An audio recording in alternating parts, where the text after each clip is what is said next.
Welcome to Aligned and Soulful Leadership. My name is Kavita Malwani, and I empower soulful, multicultural women of color to opulently shine their light without the hustle. I truly believe you can fulfill your soul's desire without losing yourself, your health, or your life in the process. I know that you can ignite your confidence and know your worth, all while walking your divine, unique path. So in this podcast, I will dive deep into topics, challenges, and blocks that women of color experience as they rise up into their aligned life and work. My deep desire is that BIPOC women can lead through their inner wisdom in a way that honors their soul.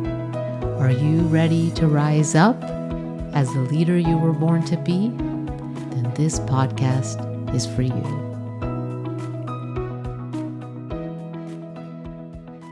Hello, today I am here with Hayley Ebersole, founder of the Body Mind Freedom Membership. She supports soulful visionaries to release overwhelm and stress by cultivating inner and outer strength and well-being rooted in the wisdom of nature's cycles so they can embody the change they wish to see in the world. By marrying personal training, holistic wellness coaching, yoga, and meditation through movement ritual, her work offers a pathway to physical, emotional, plus soul healing to reconnect to Earth's harmonious intelligence inside of our own bodies. That sounds amazing. Welcome, Hayley. Thank you, Kavita. So happy to be here. Yeah, I'm so happy to have you here. I'm excited to talk about this. So, I'm sure the listeners are wondering, you have such a diverse way that you work with people, right? This holistic, it truly is holistic in all the things that you offer. So tell us a little bit about what got you started on this path and a little bit more about your story. hmm Well, many of us are here because we're empaths, and that is really how I was drawn to this path. I found after graduating from college, as I immersed myself in the yoga and meditation scene, I was finding myself on the kind of the business end of that world, and my body was suffering, suffering. It was a lot of computer work in the back Mhm. end of these holistic modalities when we're running organizations and such. So, what I was finding is I was just having chronic pain in my back, and I was drawn to body work, to receiving body work at the time, and also really started deeply receiving therapy as well, somatic therapy, so body based therapy. Mhm. And I would often take a double header. I would schedule my body work and I would schedule my therapy close to right back to back, walking through San Francisco to get to either one.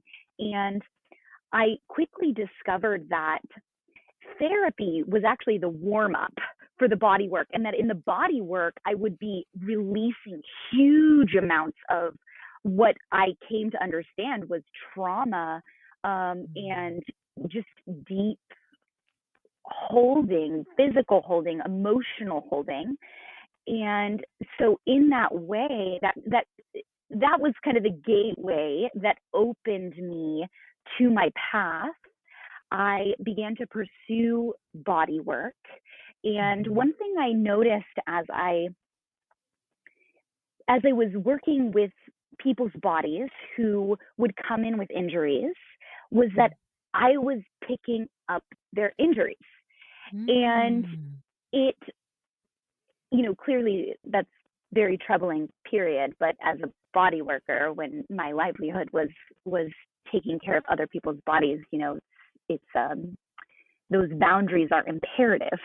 Mhm. So that led me down the path of like, okay, what's happening? And I discovered the concept of being a physical empath and picking up on other people's emotional patterning through the physical sensations of the body. Mhm. And I knew that this was one of the reasons why I was so innately drawn to movement as an athlete and also as a yogi. And one of the reasons that I could be of such service to healing through my hands and inviting other people to somatically release in deep emotional ways on the table. Mm-hmm. But I did need to learn how to cultivate energetic boundaries in order to continue in that line of work. Mm-hmm. So that really drew me into the world of deeper into the world of meditation, deeper into the world of self care and supporting my body with healing foods. Um, I really discovered that as an empath, I don't have the option of cutting back on sleep. I don't have the option of skipping my self care practice.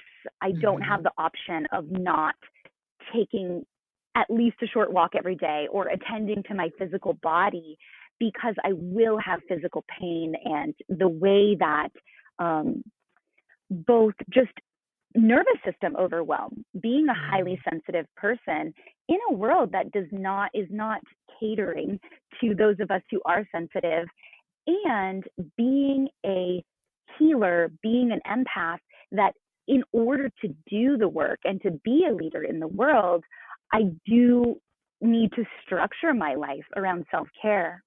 Mm-hmm.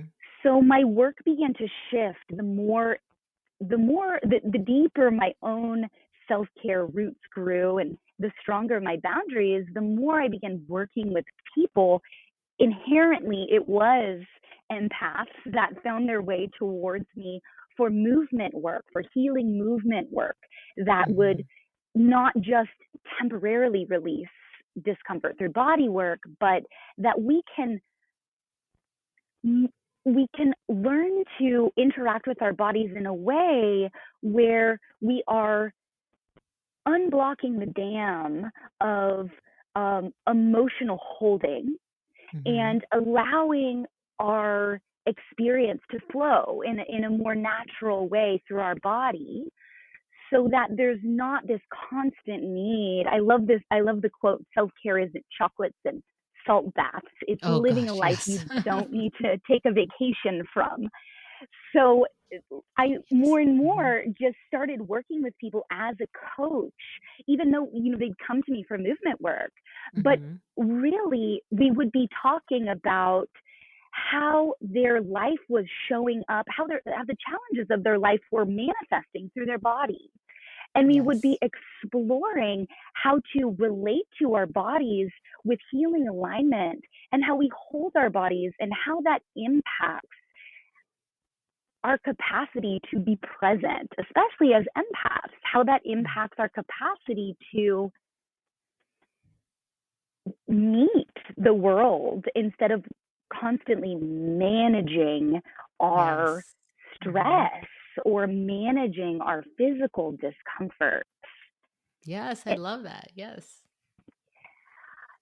And I must say, I know the story is long, but I must say there was really a shift for Mm-hmm. me when I began to make the connection between the trauma that many of us hold Mm-hmm. and a culture that doesn't doesn't generally create space for alternative forms of leadership, let's say feminine leadership. Mm-hmm. And the disconnection that as humans we've experienced over the past, let's say 200 years, particularly from the earth herself. So that was really a turning point for me because I had done all these, studied all these methods of grounding and Mm-hmm. how to keep myself grounded. And finally, I realized, oh, ground refers to the earth. If we're on the earth, we're grounded. If we're in connection with the resonance of the earth, which is a real thing, it's not a woo-woo thing. It's called Schumann's resonance, and the earth herself has a vibration.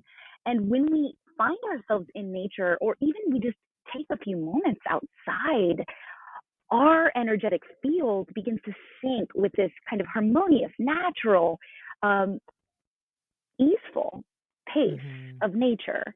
So that was really the turning point when I began to deepen my own study with nature of how to be a human animal on this earth.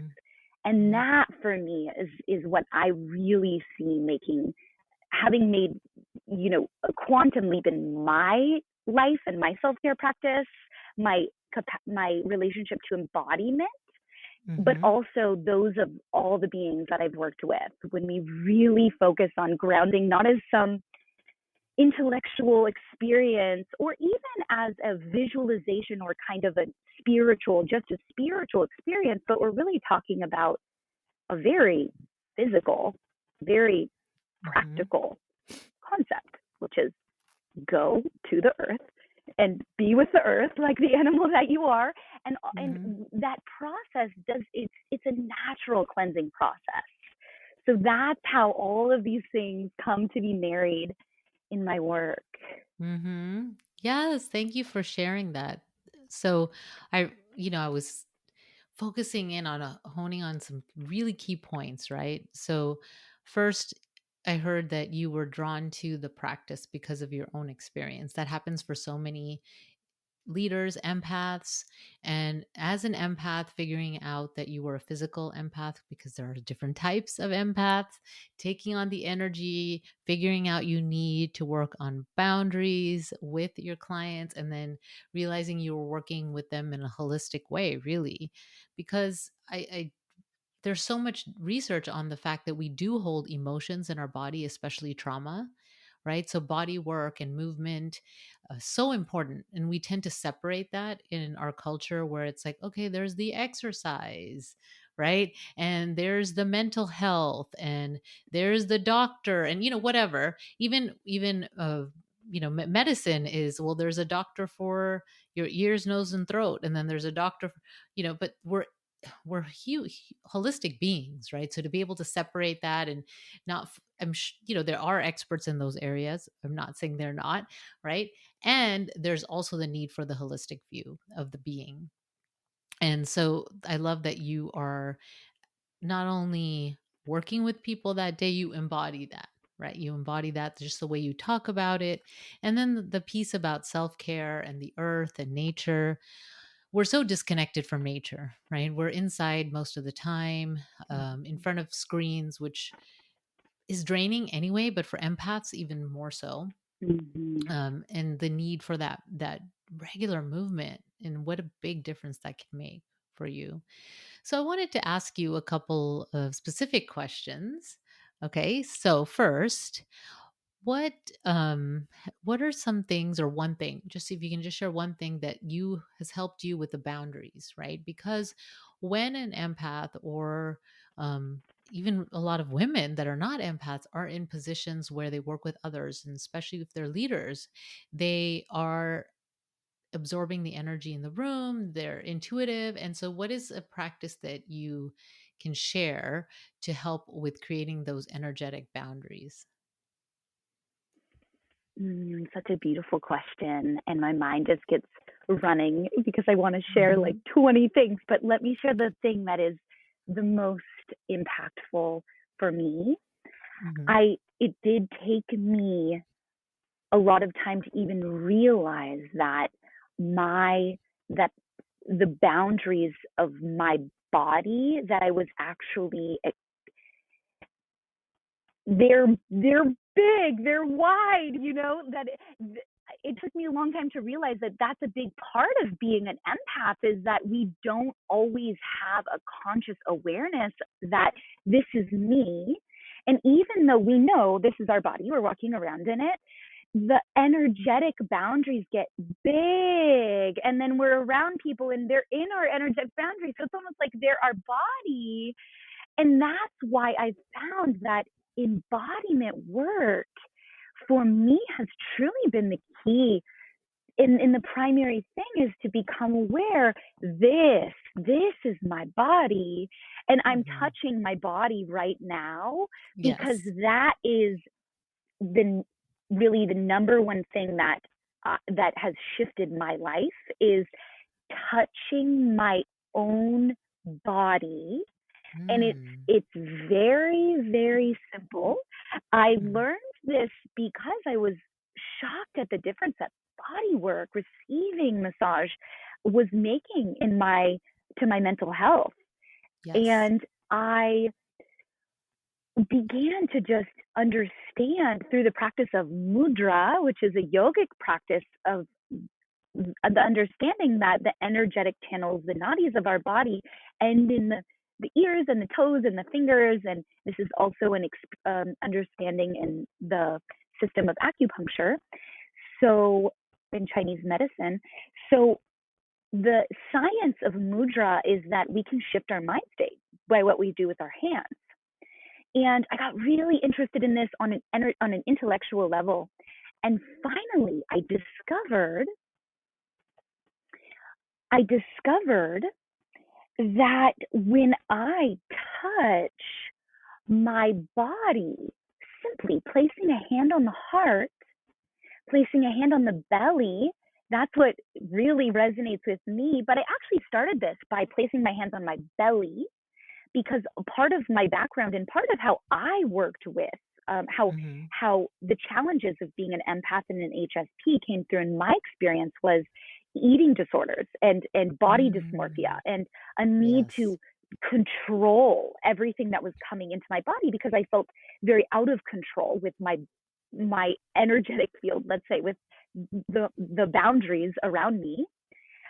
So I started to touch my belly, and every time I would offer a positive affirmation, like, I love my belly. It sounds so Mhm. simple, but it was very painful for many years to say that to myself. And Mm. I work with many, many women where this is where we start in our work. Mhm. And so after discovering that, I learned the science behind the simplicity of touch on our body. And so if another human touches us, we get a beautiful hormone dump, a beautiful, Mhm. juicy hormone dump, but we can experience a similar um, calm to the nervous system by touching our own body. It also invites us to experience the phenomenon of what I sometimes hear people call me, not me, the me, not me Mm. exercise. So this is me. I touch my body. Mhm. That person is not me. And it Yes. takes an awareness, even though we Mhm. need that. Um, so that's the simple tool is touching the body draws us back into the body. It calms the nervous system, and we can amplify its benefit. I find if I simply close my eyes for a moment, take a deep breath, all of a sudden, instead of being up in the head, I'm down in the body, which is really down in the heart. And it's Mm. also in the earth. That is to be grounded, is to be in the body. That's our animal body that lives on the earth. So that's the number one tool that I recommend. Yes, I love that. I love the simplicity of it and the power of it, right? And as an empath, we can forget that boundary of where what's our emotions, what's the other person's emotions or the physical aspect. And so just coming into your body and grounding, so important for Mm-hmm. most people, if not definitely for empaths. It's so Yeah. important. Yes. Yeah, and one of the benefits is no one will even know. Like you can Yes. be in the middle, you can be on the verge of a panic attack and you can Hmm. place your hand, you can be in the middle of a crowded room or at a concert and you Hmm. place those hands on the body and you will receive those benefits and really no one needs to know, it's your own meditation. Yeah. Yeah. No one needs to know. That's right. It's just for you. And you bringing yourself into your body, into, as you call the animal body and grounding, right? So grounding is so important.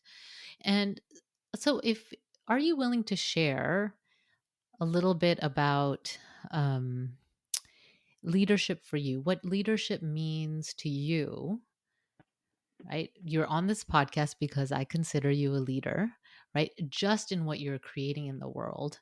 is so unique. So what does that mean to you? What does leadership mean to you? Mm, yeah, it's such an important question because really we have the title or the concept of leadership or being a leader, but in reality, I believe that we are all leaders, and Mm-hmm. we've all been brought here with our own unique and mystical relationship to our experience, to this earth, to this Mm-hmm. life. And it does take following the path as it lays out before us in order to become clear as to what is that unique piece that we're carrying, Mm-hmm. what is our piece of the puzzle that is so imperative and part of the wholeness of the puzzle of the whole world, of the whole universe. Mm-hmm. In that way, we are all being, especially right now at this time on the planet, we're all being really asked to step up because we're seeing that our materialistic and competition based, egocentric society, it's falling apart little by little. Mm-hmm. Yes. Yeah, and we're really being asked to cultivate vision of what is it that we're creating and Mm-hmm. how can we create a soul centric and eco-centric cooperation based culture that is sustainable and that really honors all of the unique ways of being that are just built into the system for all plants, all animals, all humans. We're all unique and we're breaking out of the mold of the one size fits all right now. Mm-hmm. So for me, stepping into that leadership, when we talk about nature, I notice even already in our conversation, a lot of times it's hard for our ego mind to really wrap itself around the human nature relationship. And a lot of times I discovered that I was thinking of it as, oh, I need the healing medicine of nature, or I need to go outside so I can be with nature. But the Mm-hmm. big quantum leap that it relates to has really shifted my experience as a leader is that Mm-hmm. we are nature. There's no Mm-hmm. separation. Just like it's convenient for the ego and the mind to understand the body and the mind and the spirit as separate. But Mm-hmm. what we discover through our self growth practice and through our embodiment practice and through our meditation practice is that in reality they're all constantly intermingled and interrelated, and it's the same with nature. We do have our house and then we have the backyard, so it can be really easy to think of nature as something we go out into, but in Right. truth Yes. we're actually carrying nature in every cell. We are nature. We even in our most technology ridden moments, we are, it all came from the same source. Mm-hmm. It all came from nature. So rediscovering the inherent and natural cycle of nature as our experience is, to me, innately draws us into our soul. And Mm. that sounds, I'm hearing myself sounding very intellectual in making these distinctions, but I Mm-hmm. want to say that a simple way to say this is that I believe that it is imperative for all leaders to spend time outside.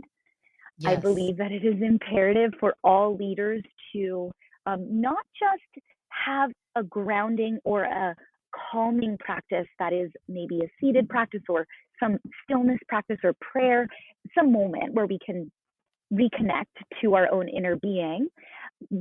That is, I think, essential as a leader, is to really Mm-hmm. be tethered in to the truth of our inner strength so that we can lead from there, but Right. also that we make time to have a direct relationship with nature, because there's no mediation, there's no mediating force between the truth of a physical reality, which Mm-hmm. we can understand as, here's the ground, I can touch it, I'm literally touching the grass right in this moment, so I feel, okay, that's alive, that's real.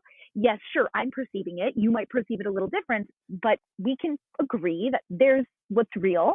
And then when we get up in the head, especially as leaders of organizations, leaders who are deep in our own spiritual practice or intellectual work or writing things or whatever it is, Mm-hmm. it is hard not to be in the mind in a way that we're living in our own internal world. We're living in our Mm-hmm. own mind-centered world.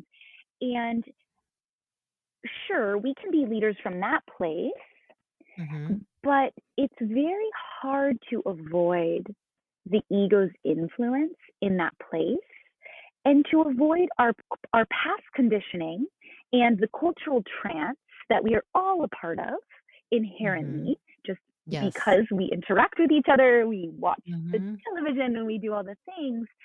But nature, it just is. It's direct reality.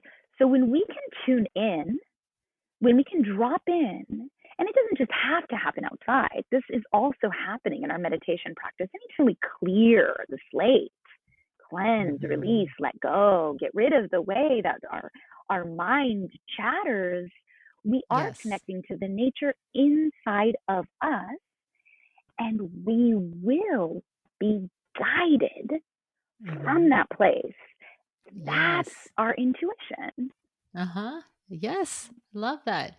Yes, because that's a question I hear a lot and I get a lot from clients is how do I know if it's my intuition, right? And so that if you're disconnected from yourself, and being disconnected from yourself is being disconnected from your soul, and you're in that cycle of that swirling mind and all the things that happen, if you can step away and be in nature, right, and to that's allows you to reconnect with who you are, with the truth of who we are on this earth, and to be able to access that intuitive guidance, right, that you crave. And so not that you crave, but most people crave. That's what I tell the clients, right? I want them to have be empowered to access their own intuition and not to go externally for the answers, right? And Right. it's that's the that's so key. So I would love to hear a little bit if you're willing to share, because you mentioned something in passing, but it just keeps coming to me in my mind. It's that intuitive voice that's like, ask her this question. So I'm going to ask you. Yeah, trust that. Okay. So you mentioned that, you had this eating disorder, Mhm. right? And it was very difficult to be in your body. And it was related to control, right? And I think a lot of Mhm. people don't understand that eating disorders are often related to control, and they're not actually about food, right? Mhm. Mhm. So and then you also mentioned that that's related to where you start with clients. So whatever about that you love to share, I think that would be so helpful for Mhm. women out there that are, thinking of not feeling great about themselves and their body image, which is, well, that could be Yeah. a full other podcast talking about that. But Yes. yes. Yes, but it is, I'm so glad it came up on this one, because it is imperative to discuss this in any context, I think, when we're talking to women leaders, Hmm. because it really is the vast majority of us who have some type of complex relationship to our embodiment. Hmm. And I do I I do want to say again that our I love to talk about this as our animal body. This is our animal Hmm. body. And a big part of the challenges that we're facing as humans is this disconnection to nature, which is really a disconnection to the body. And we've seen that it's a living in the mind, it's a living from the neck Hmm. up. And we've seen also that this way that the earth gets Hmm. feminized, and we can go back in even historical um, literature around colonialism and the way that the Mm-hmm. earth and also indigenous peoples who are being colonized get feminized by the masculine colonizer who's here to save the day with the rational intelligence of the mind. And Mm. I it took me a long time to put all of this together with women's bodies in a very practical way. I studied ethnic studies and gender studies in college, and I was very Mm. aware of this dynamic. But as I deepened my relationship to my own body, I realized that we can talk about this as being something either in the past or this is some big fear, theoretical thing, but in Mm-hmm. reality, this is the way that colonialism plays out Mm. for differently in all of our bodies based on our relationship to race, based on our relationship to gender, based on our relationship to sexuality, is that basically the best way to disempower someone is to disconnect them from their body. The most Mm. effective way to disempower someone is to not only disconnect them from their body, but to make them feel like the body is the enemy. Yes. Oh, yes. Yes, to get us wrapped up in that endless cycle of and also perfection is part of the colonial paradigm. It's a Mm-hmm. huge part that we have to that there is some ideal out there for anything Mm-hmm. that will keep us chasing our tail forever. So Yes.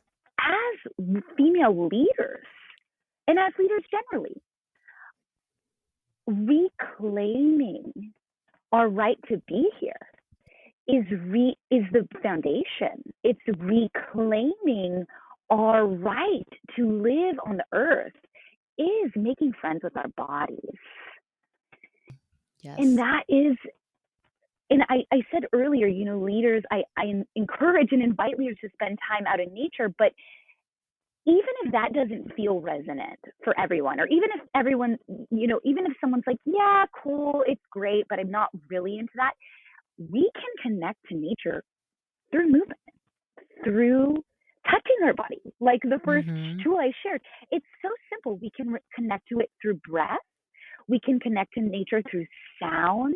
Just a simple sigh can be the Mm. difference between living 6 feet outside of our body, completely above the neck, in which case there's really no way to lead from the soul in that situation. Yeah. Yeah. It, and the difference of coming back inside to reality, to the earth inside of us, to our animal body, to the very simple, basic fact of our breath, of this moment. And from there, accessing the intuition, which does require a friendliness on the part of Mm-hmm. our bodies. And I find that a lot of times I work with women who don't come to me specifically because they have they're working through their relationship with their body, but they come to me because they are stepping into their leadership or because they're looking to Mm-hmm. cultivate boundaries or self-care or intuition. And starting in that place of friendliness with the body, starting with touching the belly, touching the Mm-hmm. heart, which I call the Yes. mudra of radical self-acceptance. Touch the belly, touch Mm-hmm. the heart. We Yes. always start there every session, no matter what. And that's in my public classes, my private class, my private clients, because that is the pathway to our power. Mm-hmm. It's the pathway to our power. Yes. Good. Thank you for sharing that. And I'm glad I asked that question. See, follow your intuition. Yes, Yes. always. So, Haley, we could talk for hours, but for now, if people wanted to find you and get in touch with you, I'd love to hear what's the best way and what you're creating in the world. Yes. So all of my work and writings live on exploring bodymindfreedom.com. Mm-hmm. That's all one word. And I am, I've created as a means to connect with people in a wider way and really offer these healing practices, I've created a membership that's really accessible where we can explore aligned therapeutic strength training and really Mm. marry that with meditation, relaxation, and yoga, Hmm. all inspired by nature. So that's really my most recent, um, just heart centered offering that I'm so excited to be having more and more leaders, because I truly Hmm. believe if you are actively in the cultivation of your self care practices, you are stepping into your leadership and you will be guided more often to speak from your truth Yes. versus to follow, just to be unconsciously following the cultural trance. So the Body Mind Freedom membership is a beautiful way to connect. And I also work privately with beings who are looking to marry physical movement, marry personal training with life coaching, with um, Hmm. a deep goal centered, intention centered inner work. Yes. Okay. Wonderful. And I will have those links available in the show notes. So if you didn't catch it, don't worry. It will be available. And so I like to also end the podcast with the segment called Resource Reveal, right? It's kind of like peering into, the things that inspire you or any recommendations that you have. So, what is a resource that you'd like to share? And if you have more than one, that's also fine. But what would you like to share that would be helpful for the listeners today? Yeah, this was a really hard question because there's so many things I want to share. Yes. But I was really wanting to, if you are feeling called to explore how your personal relationship to nature and really just how your journey interacts with the natural, organic, harmonious cycles of nature, um, regardless of, what we think of as going out into nature. I really love Bill Plotkin's work, and he does so much. I mean, you can really connect with Bill Plotkin in a lot of ways on various podcasts Hmm. and such. But he has two books that have really shifted my life so much. One is called Nature and the Human Soul, and the Hmm. other, I can't believe I'm forgetting it in this moment. Hmm. Huh. We'll have it in the show notes, but Yes. I believe that it's the only two books he's written, but they explore how when we spoke at the beginning of how we're in this pivotal time of shifting on the planet, Hmm. he's really exploring how human development has generally stagnated at the cycle of the adolescent stage. And we're really Mm. finding that we're being asked to, as a culture, to really push beyond the adolescent stage. And in order to do that, we do need initiation. That's really the Mhm. key between moving from adolescence inside of ourselves and to true adulthood, where our heart is geared towards the benefit of the whole, where we're no Mhm. longer primarily just concerned about getting my piece of the pie. What do I look like here? And we graduate from that ego centered place to a place where we are in devotion to the larger community, where we are inherently leaders because we are doing our sacred work in the world, not necessarily just in our work, what we think of as work, but we're being of service through our through through through our being, through our presence. So I love Bill Plotkin, and I'd be so just gratified if I turned anyone on to him. Yes, great. Thank you. And yes, we'll have his name and the name of the books in the show notes for people as well. This was really amazing. So many gems, I guess, of wisdom here. It's one of these podcasts that I'm guessing people will listen to more than once, so they could learn some of the things you spoke about. So thank you so much for coming on the podcast. And till next time. Do you have any Yeah. parting words, Haley? Well, I do realize I didn't mention I also teach live virtual classes every week. So that's Oh, another way okay. to connect live. Awesome. Yes. Yeah, and my only parting words are just to thank you so much, Kavita, for the work that you do in the world, for offering this podcast and really cultivating feminine leadership. And may all of us empaths really step into our power and our leadership, because we are the medicine. We are what the world needs. Yes, we so are. Thank you so much for saying that as well. All right, everyone. Till next time, as always, take good care. Thank you for joining me for Aligned and Soulful Leadership.